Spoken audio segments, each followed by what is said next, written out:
Presentamos a nuestro próximo precandidato a diputado nacional, alguien que seguramente conoces muy bien, tiene una gran trayectoria y lo presentamos de esta manera.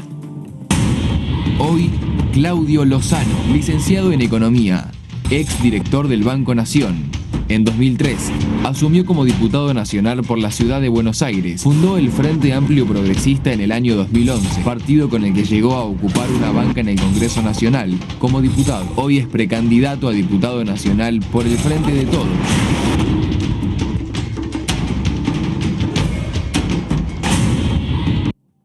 ¿Cómo va, Claudio? Un placer saludarte. ¿Qué decís? Buenas tardes, bienvenido. Buenas tardes, ¿cómo les va? Bien, muy bien. ¿Sabés qué te quiero pedir? Para que tu rostro se vea, ahí, hombre de tantos años, tantos años, reportaje, Claudia. Estás muteado, además. Sí. No.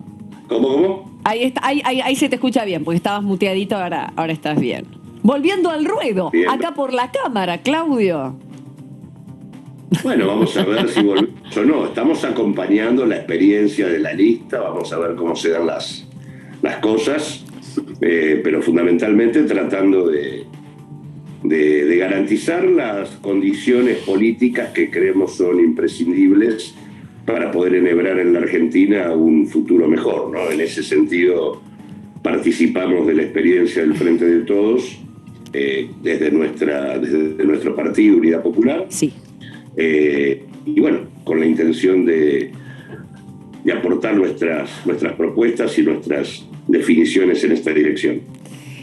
Antes de darle paso a mis compañeros, quiero una reflexión de lo que está pasando con las organizaciones sociales. Hoy por hoy entendemos que hay un nuevo ministro de Desarrollo y que hay reclamos, pero una ciudad nuevamente paralizada por distintas manifestaciones y reclamos, justos, claro, en una época tan difícil y compleja como esta en nuestro país. Hemos pasado millones de crisis, pero ninguna con la pandemia. ¿Cómo motorizar ese sector que viene recibiendo planes y planes y planes? Algunos con conflictos con trabajo, otros, bueno, serán conducidos y serán reformulados. ¿Cómo lo ves, ese sector? Veo dos cuestiones. Me parece que si hay algo que está pendiente en la Argentina como resultado del impacto que tuvo la pandemia y de que esto dificultó a través de las distintas restricciones de carácter sanitario y demás la puesta en marcha de la economía de manera mucho más normal, por decirlo de alguna manera. Sí. Lo cierto es que el cuadro social de la Argentina es muy grave. Estamos con una situación donde los niveles de pobreza están arriba del 42% y los niveles de indigencia están en torno al 10, 11, 12% de la población. Sí.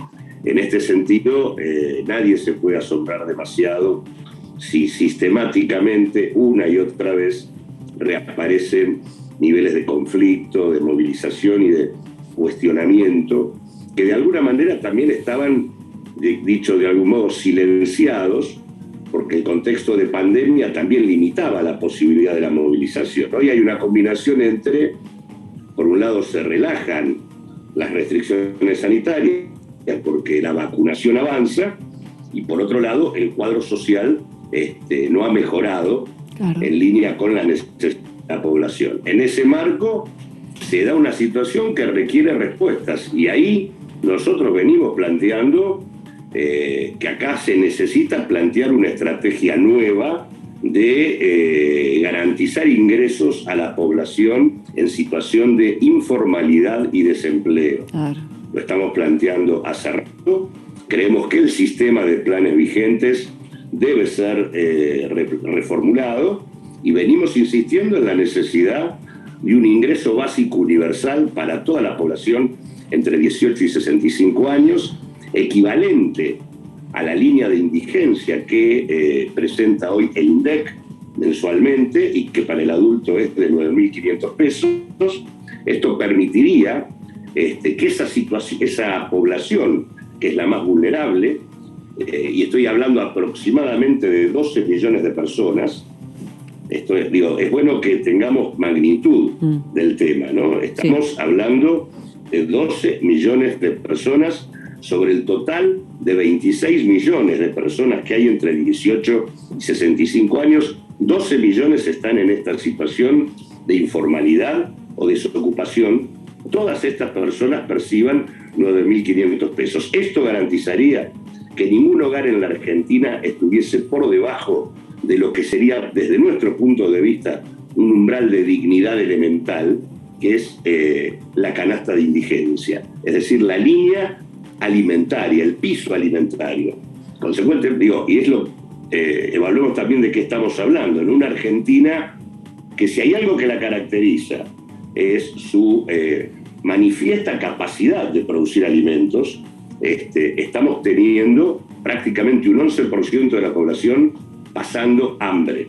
Y en este sentido, una definición en esa dirección creemos que es absolutamente imprescindible y urgente. Y en segundo lugar, estamos planteando instrumentar algo que denominamos salario social de empleo y formación, equivalente al salario mínimo vital y móvil, para absorber allí a todos los que hoy están involucrados en el potenciar trabajo y en el progresar, que son dos planes hoy existentes, y que esto implicaría la creación por parte del Estado, en vínculo con las pymes, en vínculo con las cooperativas, en vínculos con la economía popular, todo un área de economía pública y social que tendría objetivos precisos para que esas personas con ese salario mínimo se incorporen en programas de empleo o de formación que duren una jornada completa. Y esto implicaría desarrollo de una red de economía de cuidados, desarrollo de proyectos de soberanía alimentaria, desarrollo de proyectos de ocupación del territorio, desarrollando ciudades sustentables a lo largo y a lo ancho del país, de un país vacío en muchos territorios de la Argentina. El tema de garantizar infraestructura social en salud, educación, vivienda. Digo, hay un montón de programas absolutamente imprescindibles para la Argentina en donde podemos incorporar a 4 millones de personas. Esto que estoy planteando, tener un ingreso básico universal para toda la población en situación de informalidad y desempleo entre 18 y 65 años, sumado a la asignación universal por hijo, que ya existe, más este salario social de empleo y formación para cerca de 4 millones de personas, nos permitiría pensar en una Argentina libre de hambre primero y en segundo lugar generando empleo e impactando en términos de consumo, de ampliación de demanda y de puesta en marcha de la rueda de la producción. Bien, bien. Este planteo es el que pretendemos llevar y poner en debate también en el Parlamento. La inversión necesaria para hacer esto es de apenas 2 puntos del producto. No es nada que no se pueda financiar y que no se pueda lograr. Por lo tanto, en este sentido, yo creo que hay una situación social que atender, es urgente, y atenderla permitiría no solo atender la cuestión social, sino además poner en marcha el proceso económico. Espérate, una repregunta antes de pasar a mis compañeros. El salario universal para los 9 millones de personas, ¿por cuánto tiempo sería y cómo se articula con la posibilidad de trabajo? Porque me queda claro el salario social de empleo y formación, para el que le sigue a la escala socioeconómica, digamos, de los vulnerables. Pero en este salario universal, ¿cómo sería? ¿Cómo haces para que se trabaje en ese sector después? En ese no hay condicionalidad. En ese no hay condicionalidad, y tiene que ver con algo muy concreto. En realidad la gente ya trabaja. De hecho, objetivamente, todas esas personas llevan adelante trabajos en su casa, trabajos en los merenderos, trabajos en varios aspectos de la vida comunitaria, y no perciben nada por esto. Por lo tanto, en este sentido, nosotros creo que hay que hacer una inmediata que tiene que ver con resolver el tema del hambre. Correcto. En este sentido, no estamos planteando para este ingreso básico universal en la población de mayor vulnerabilidad una condicionalidad de algo. Nosotros estamos planteando intervenir de manera inmediata y al mismo tiempo abrir la puerta. Generar por otro lado no con 500 pesos, sino con un salario mínimo vital y móvil para integrar refiriéndose a los programas de empleo y formación garantizados. Bien, quedó Ese es claro, el doble, claro. digamos. Y aparte lo que también quiero decir es que para nosotros todos los planes hoy existentes se pueden sintetizar en estos tres instrumentos: en la asignación por hijo, en el ingreso básico universal y en el salario social de empleo y formación. Bien. Lozano, ¿qué tal? Melissa Jofre lo saluda.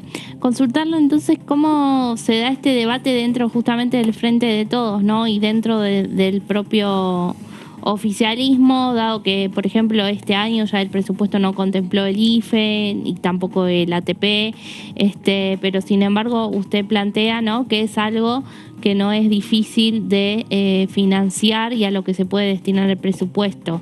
¿Cómo es esa discusión hacia adentro? Bueno, lo que es en general en toda coalición, las discusiones se van dando. Hoy por hoy yo te diría que la casi totalidad de las organizaciones sociales que tenemos que ver con la experiencia del Frente de Todos o que norteamos en este espacio, e incluso muchos de las fuerzas políticas que lo integran, tenemos una mirada bastante común en este sentido, y estamos discutiendo, tratando de brindar los mejores argumentos posibles y las mejores alternativas para tratar de que esto se aplique. Ha ganado un nivel de consenso muy importante porque la situación en materia social requiere una intervención de carácter urgente. Así que, como esto no se nos escapa, si hay algo que caracteriza a quienes integramos este frente, es que no vivimos en otro planeta. Tenemos que ver con organizaciones populares que todos los días transitan y forman parte de la experiencia de un pueblo profundamente castigado por niveles de pobreza y de deterioro social muy altos. En este contexto, yo te diría que hay una discusión instalada, creciente, y que creo que tiene hoy un nivel de debate importante al interior de los ministerios, incluido el propio Ministerio de Desarrollo Social, y que obviamente ahí hay una tarea, te diría un punto nodal a discutir, que es la cuestión de cómo se financia esta historia. Y en este sentido hay una discusión con el Ministerio de Economía, con los intentos de condicionamiento del Fondo Monetario Internacional, y en este marco es que por otra parte este es otro tema que va a tener que ver con el debate parlamentario, que es el acuerdo con el fondo. Ese es otro punto que el Parlamento Nacional va a tener que debatir, y en ese plano es donde están planteadas las cosas. Así que en este sentido, vuelvo a decir, 2 puntos del producto no parecieran ser algo que no se pueda financiar. Claudio, ¿cómo le va? Fernando Fraquelli saluda. Claudio, usted que es un conocedor de la tarea parlamentaria, de los debates parlamentarios, es muy posible que el primer o los primeros debates que le toque empezar a discutir y tener presencia suya en el recinto de la Cámara de Diputados sea el presupuesto 2022 y el acuerdo con el fondo, si se logra finalmente, el acuerdo con el Fondo Monetario Internacional. Digo, porque el presupuesto está entrando en septiembre, pero estamos en el medio de las elecciones y es posible que se tome la decisión política de, bueno, que el presupuesto que esté en el Congreso, que vaya avanzando, pero digamos que el debate final del presupuesto se dé con la renovación del Parlamento ya. Sí, por eso decía que creo que una de las grandes discusiones, porque tanto el presupuesto va a estar ligado al tipo de acuerdo o no a que te arribe con el Fondo Monetario Internacional. En este sentido, nosotros somos de la idea, también en esto hay un debate al interior de la coalición, que del mismo modo que este crédito que la Argentina tiene y que ha sido un crédito tomado de manera absolutamente irregular y cuestionable, y donde además el fondo ha violentado todas sus misiones, su estatuto y demás, es un crédito que merece una solución no tradicional.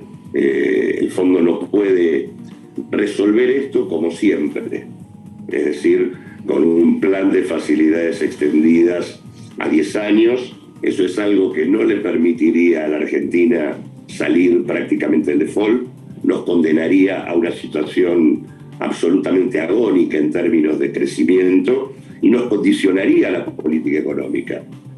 Por lo tanto, es muy importante que los votos de los argentinos permitan llenar el Congreso de diputadas y diputados comprometidos con defender los niveles de soberanía que la Argentina va a tener que defender para poder salir de la discusión con el fondo con criterios que les permitan afirmar una estrategia de desarrollo. Acá, digamos, nosotros creemos que hay que integrar en la discusión con el fondo no solo la política económica, sino la política exterior del país, y en este sentido, del mismo modo que se lo hizo en el marco del conflicto con Griesa, recordemos en el segundo gobierno de Cristina Fernández de Kirchner, nosotros creemos que si el fondo no entiende, tiene que discutir de otro modo la solución, lo lógico es que Argentina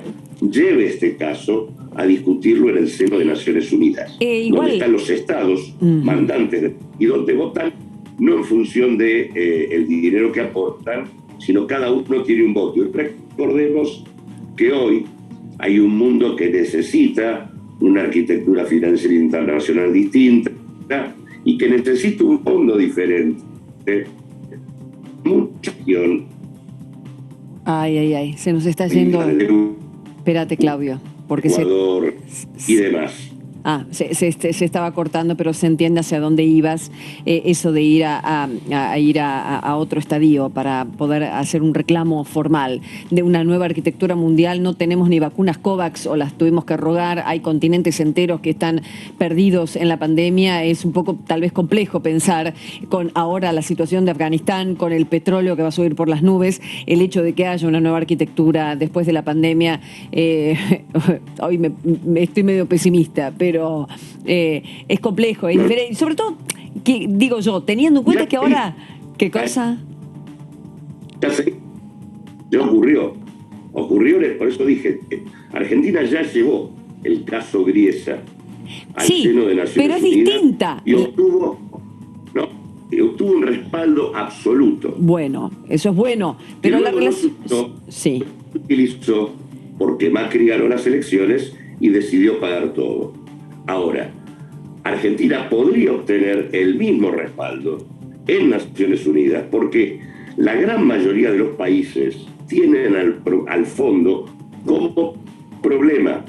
Y claramente el caso argentino es un caso totalmente irregular, donde el fondo violó todos sus roles, sus funciones, su estatuto. Por lo tanto, no hay que tenerle temor a innovar en determinado tipo de definiciones, porque lo que se juega en tomar una salida convencional o crear una alternativa distinta es la posibilidad de defender el futuro nuestro. No, se entiende, pero te quería preguntar, aún así con una buena relación como la que estamos teniendo con Estados Unidos, el presidente de la Cámara se ha encontrado, hay reuniones donde se ve una voluntad del gobierno de Biden de poder ayudarnos, o al menos del Congreso, sobre todo de los demócratas también, de tener un apoyo desde ese lado. Aún así, llegar a Naciones Unidas con el reclamo.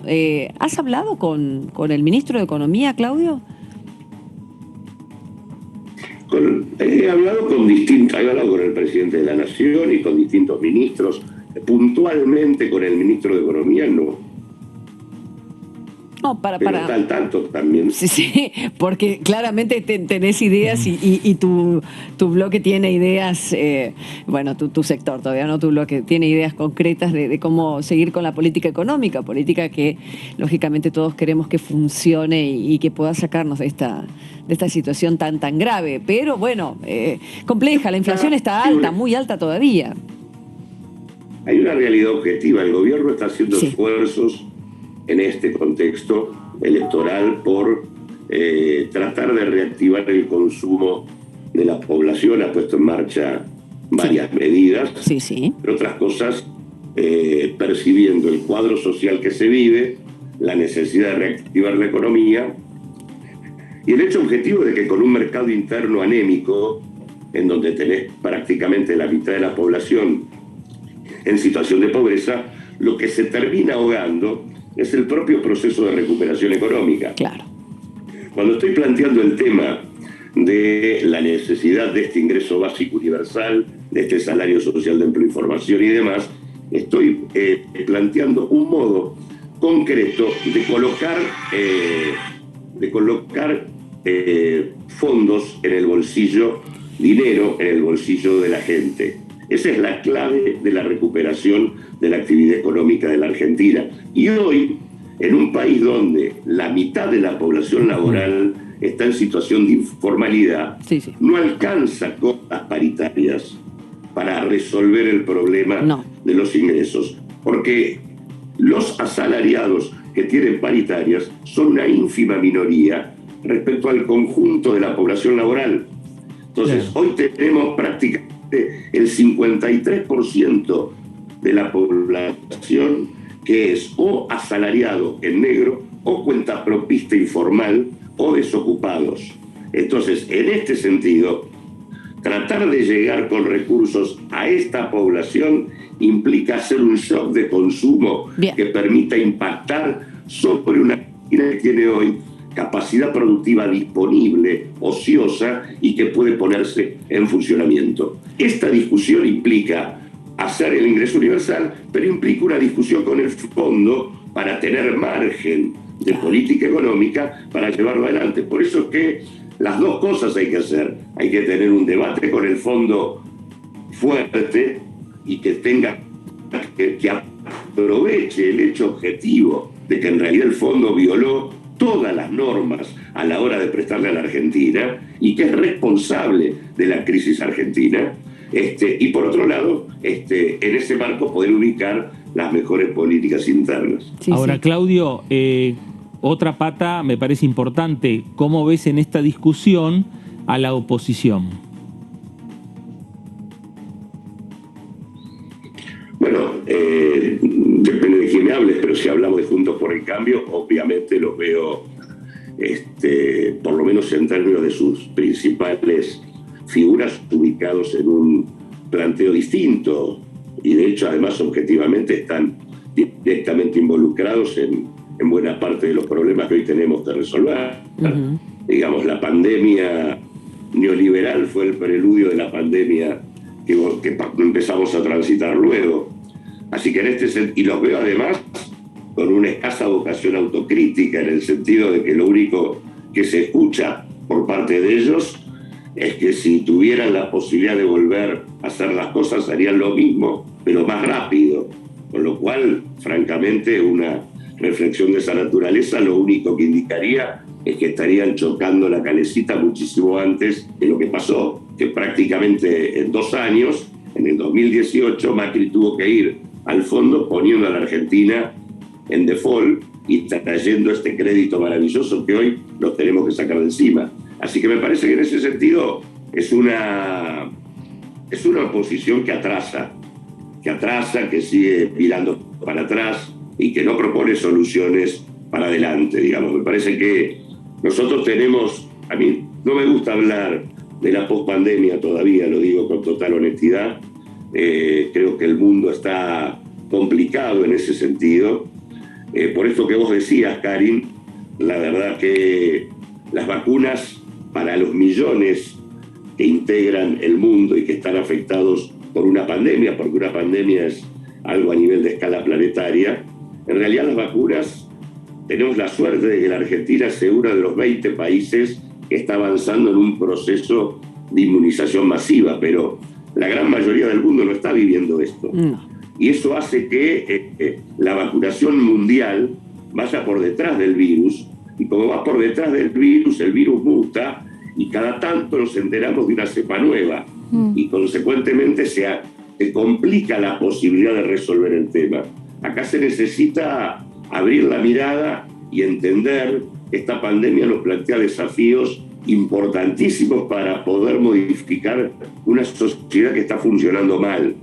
funcionaba mal la Argentina antes de la pandemia, por lo tanto el tema no es volver a aquello, sino resolver muchos de los problemas que teníamos y que la pandemia los puso al extremo. De hecho, instaló la informalidad ante los ojos de los que no lo querían ver. Las 12 millones de personas que se anotaron en el IFE fueron la manifestación de la informalidad llevada al extremo. Correcto. Digamos, me parece que Argentina está en un momento difícil, hay que ser muy serios y creo que hay que tratar de salir de lo que estamos para adelante, no para atrás, que es lo que nos trajo hasta el momento que estamos. Diputado, en caso de poder volver al Congreso, quería consultarle de su mandato anterior, quizás algún tema que le haya quedado en el tintero, que quiera impulsar más allá de toda esta coyuntura, ¿no? Y de la situación de la pandemia y todas las leyes que va a requerir seguramente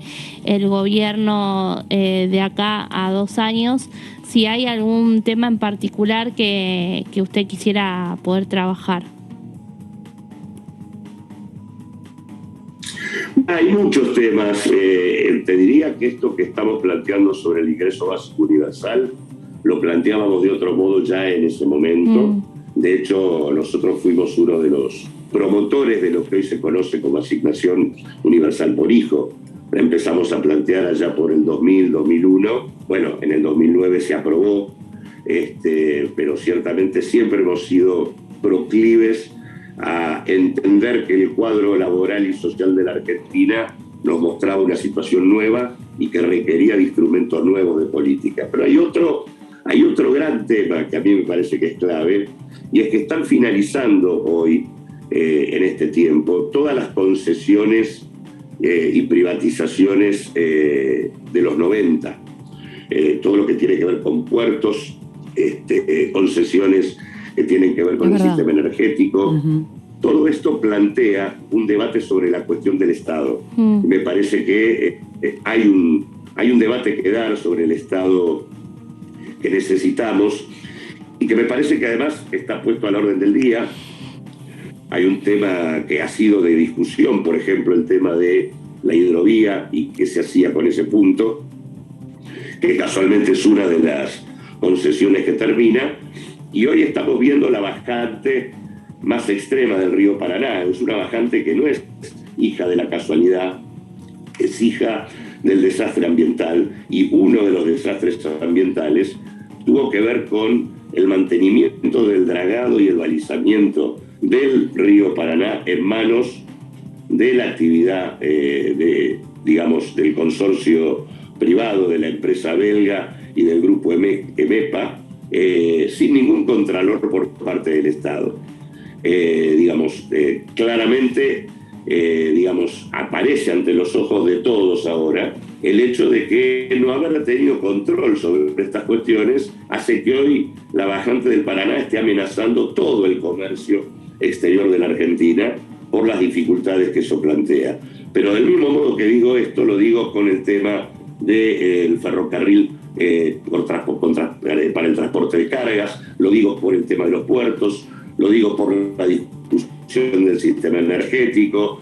Hay todo un debate muy importante del sobre Estado qué que Estado se viene tenemos que construir para ser un y ahí el tema comercio exterior es un tema muy importante. Y se nos está cortando, también. Claudio, se nos está cortando, pero ahí ya cachamos lo principal, y nadie mejor que alguien que ha trabajado tanto, y sobre todo en los 90, donde has creado la CTA, o sea que has estado en el comienzo de esa situación, y ahora, bueno, en algo totalmente diferente, en una reformulación que este país necesita, considerando todos los ítems, ¿no? Bien, bueno, futuro diputado, tal vez, si se da la situación de que la gente decida, ahí te tendremos nuevamente para una entrevista y ya profundizando alguno de estos temas que son todos enormes. Gracias, Claudio, un placer. Igualmente, gracias por llamarme. Igualmente, hasta luego. Bueno, ¿cuántos temas? Claro, ahora justo se termina una concesión en una de las terminales muy importantes del puerto de Buenos Aires, ¿no? También pues yo no sabía que el Paraná había bajado tanto por culpa del dragado. Me parece que es la primera vez que escucho, y si abría esa ventana no terminábamos más con la